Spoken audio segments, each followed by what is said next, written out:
What's up guys, LeopoldTheBrave here, and I'm here to discuss the inclusion of Negan into Tekken 7. He was just recently released last Thursday on February 28th. So since I've spent some time with him, I figured I could give my 2 cents on what I think of the character, how he plays, how he feels, and how he fits into Tekken. But I also want you to know that I am not a professional Tekken player, so don't take what I say as a fact when it comes to mechanics and technical terms and stuff.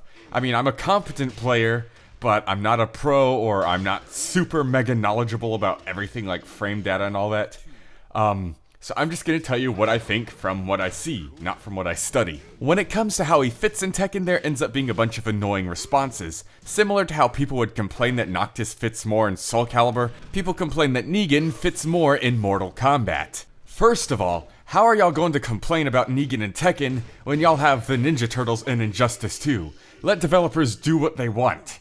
Second, Negan actually fits the best in Tekken out of all other fighting games. The Walking Dead isn't a horror like a bunch of the other guest reps in the Mortal Kombat series, it's more of an action drama series. Tekken also has characters like Master Raven and Yoshimitsu, so Negan having a weapon isn't out of place. Tekken also has characters like Miguel, who doesn't use a specific martial art, he just freestyles it, so Negan being a thug doesn't make him out of place either. And then, Tekken has a zombie, Brian Fury. He is a zombie cyborg cop, so Negan has a reason to be there. He's gonna bust some Walker heads. Watch out, Brian. So, stop complaining about how this character fits in Tekken, and just take it like a champ! Now, with that out of the way, how does he feel?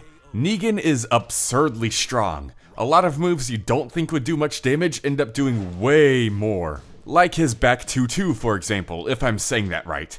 Basically, it's a double backhanded swing with Lucille, and it gets stuck in your head, and then when he pulls it out, it does even more damage, so it's just like a ridiculous chunk for such a simple input. Negan also has incredible combo potential, even on infinite stages. People have already found several ways to get death combos with him on stages like Forgotten Realm or Howard Estate. Sadly, his list of positives has to be that short because his frame data is absolutely terrible. Don't get me wrong, he has some decent pokes, but a lot of his best moves, including some of his launchers, take ages to pull off and ages to recover from. Negan is very launch punishable. When a Korean player by the name of Nee, one of the best players in the world, used him in a tournament, he ended up losing to a Japanese player. And the skill gap between the Koreans and the rest of the world is gigantic, so that really is saying something. Now, I do think Negan can be a total monster if people figure out how to use him properly.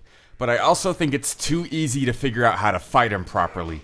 I don't know if he'll ever be viable, but man, it'll be cool to watch. But overall, whether he's viable or not, I have greatly enjoyed my time using him. I can't wait to see how top players figure out how to use him right, and I can't wait to see what Tekken has in store for the future. Maybe a Season 3 with another guest character?